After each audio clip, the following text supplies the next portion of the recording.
What's going on, people? It's Mark from Double Clutch Auto Reviews here, and thank you for tuning in for another video. I just have to say, if you watched my first video, thank you so much. I cannot believe how successful it was, but it's got over 6,000 views already, and I think I have about 30 subscribers, which is amazing. So thank you so much if you took a part of that. I really do appreciate it. For today's video, we have my grandfather's 2015 Ford Edge Titanium. It has an inline 4-cylinder turbocharged engine, all-wheel drive, and it is the second from the top tier trim level of the Edge lineup that Ford offers. Now, I'd like to start off with the things I like about the car. Overall, I feel like the styling is very sharp. It has a lot of nice angles. The chrome wheels also really set it off, and I feel like when you get them nice and clean, it really makes the car pop. The interior is relatively comfortable, nothing too extravagant here, but definitely would satisfy the average consumer looking for basic transportation that's comfortable and quiet. The back seats have plenty of legroom, as well as plenty of cargo space in the trunk. The car comes with an automatic liftgate, and I will demonstrate as such, which is obviously very convenient. What's also a neat feature is once you get back here, you push these buttons and it automatically folds the seats down. However, they do not automatically fold back up. Unfortunately, under the hood, I have a feeling that this is where the car lacks a little bit of luster. The engine isn't as powerful as I would have liked.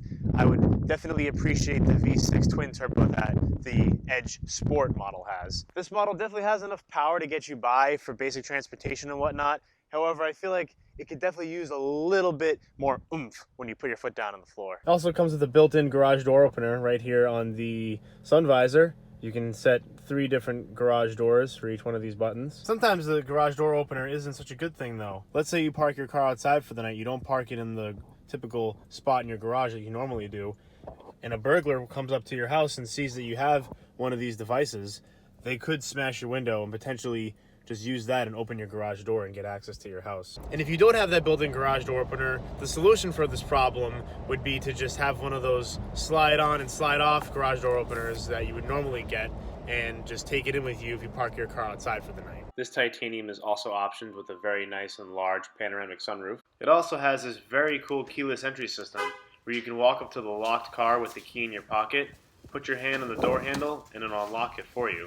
Same thing goes when you want to lock the car. You close the door, put your hand on the handle, the car locks, and you walk away. Overall, I feel like the car is a decent car for what he paid for it. He paid just under $40,000 for this car, which is a little high, granted that it doesn't have a lot of the luxury features that come standard in new cars today. However, this was 4 years ago, so that does make a big difference with the technology that's coming out in newer cars these days. The cabin is very quiet. The road noise and wind noise is minimal. It's not too bad in here.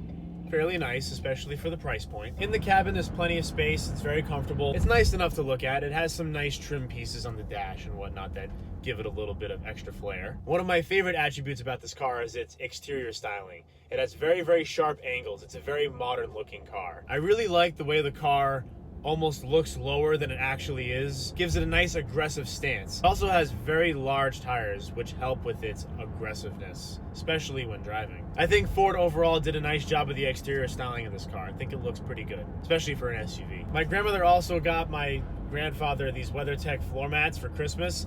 They're laser etched to fit perfectly in the car, and they look really sharp, I have to say. It gets moderate gas mileage, about 22 to 26 average miles per gallon, which isn't that great, especially only coming from a 4-cylinder. I would forgive the poor gas mileage if it had more power though. That's one of the problems with all-wheel drive cars though. They don't get great gas mileage because you're using twice the amount of wheels to power the car forward, which obviously uses that much more fuel. The steering is very light, very artificial. One thing I don't particularly like about the car. Also, if you're not holding it with both hands 9 and 3, if you're kind of just doing one of these numbers and you hit a lot of bumps, the car almost sends you in like one of these. When you turn, it pitches, it does. There is surely a decent amount of body roll. On the highway, this car cruises like you wouldn't believe. In this car, you can go speeds that I will not mention on camera, but you really don't feel like you're going that fast.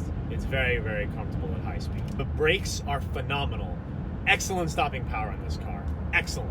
Almost too much. They really bite hard.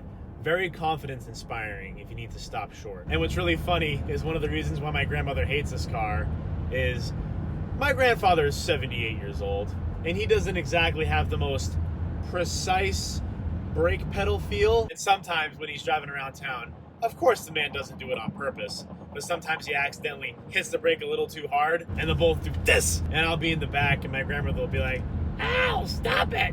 What are you trying to put me through the windshield?" And of course I'll laugh, but my grandmother doesn't think it's funny. Now, things I don't like about the car. I'm not such a huge fan of the infotainment system. It's not particularly user-friendly, but once you get used to it, it works. And you can see what I'm saying as I'm going to show you now how it's laid out here. The knob to turn the radio up and down, as you can see, is right here. Stereo volume. But you would think, like in almost every other car, that you push the volume button and that's what turns it on and off. That is not correct. The power button for the radio is actually right over here. Turn it on and off. And then you would think, where's the power for the climate controls? It's all the way down here. I mean, once you get used to it, the system does work. It's just a little confusing to get started. There's also plenty of things you can play around with in the gauge cluster.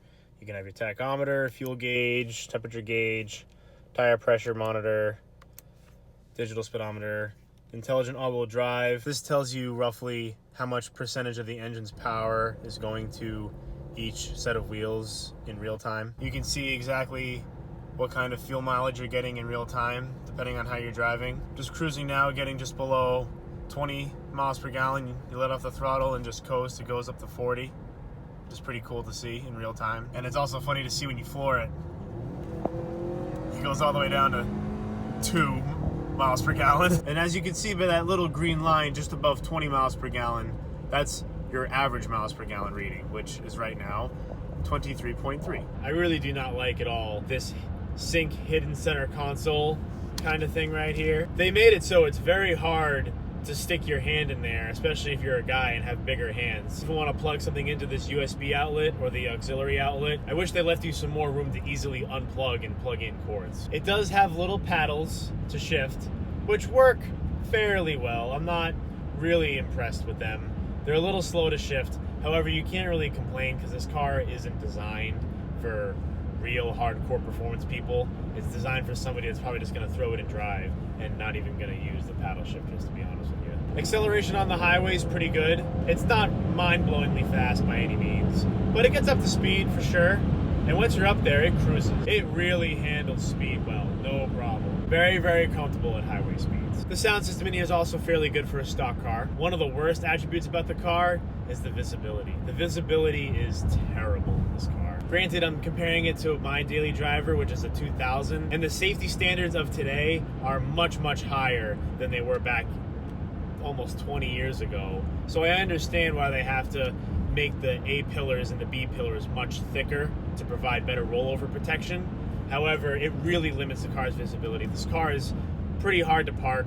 Yes, you do have a backup camera, but to be honest, it's still kind of difficult to see exactly where you are, especially where the front wheels are. One thing I absolutely love about this car and Fords in general is the keypad on the outside of the driver's door. You can enter in a code and unlock your doors, which completely eliminates the problem of ever locking your keys in your car. I think that is absolutely brilliant, and I wish every single other car had that feature. La la la la la. Let's see, acceleration from a dig.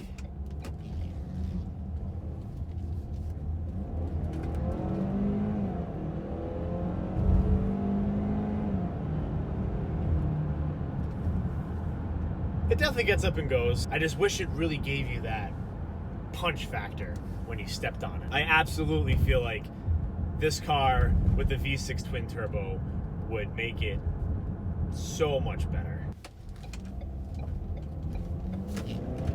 Oh yeah, there we go. Okay. It's a fun car to drive though. Would make a great daily driver. I would recommend it. For the price that he paid for this car though, I really wish that he had cooled and heated seats, not just heated seats. Yes, it might be a little picky. However, when you're spending this much money on a car, I feel like it really should have certain features. Let's see who's gonna let me go. Do-do-do, do-de-do. Thank you, thank you. That noise drives me nuts. Dun-dun-dun, dun-dun-dun, dun-dun-dun. I don't know why Ford chose to have that noise as their in-cabin alert noise. As Doug DeMuro said, I'm sure we'll have fond memories of that in the future when we look back on Ford of today. The turning radius is pretty bad. Oh my god, am I gonna make it? Am I gonna make it? No. Nope, I'm not gonna make it. Gotta love all-wheel drive cars for that. got good low end torque. Good low end torque for sure. Oh, almost hit a squirrel. Whew. Missed him. I definitely like the gauge cluster setup. I like how it has an analog speedometer right in the middle. Looks very nice, clean. However, you gotta be careful. 80 is right in the middle. It goes all the way to 160. So if you're cruising on the highway and you're not looking down at the speedometer, you may not realize how fast you're going if you're not used to 80 being right at the dead center of the speedometer. Especially given this car's very, very comfortable ride when you're at high speeds. Let's give it a good pull.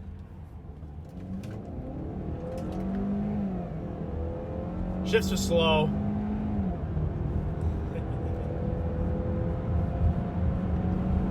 Woo! All right.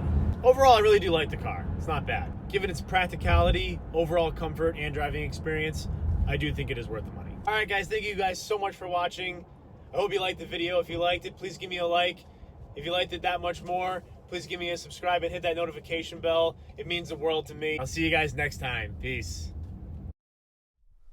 It has an automatic tailgate, which is very convenient as such. Nope, it's not on. Awkward.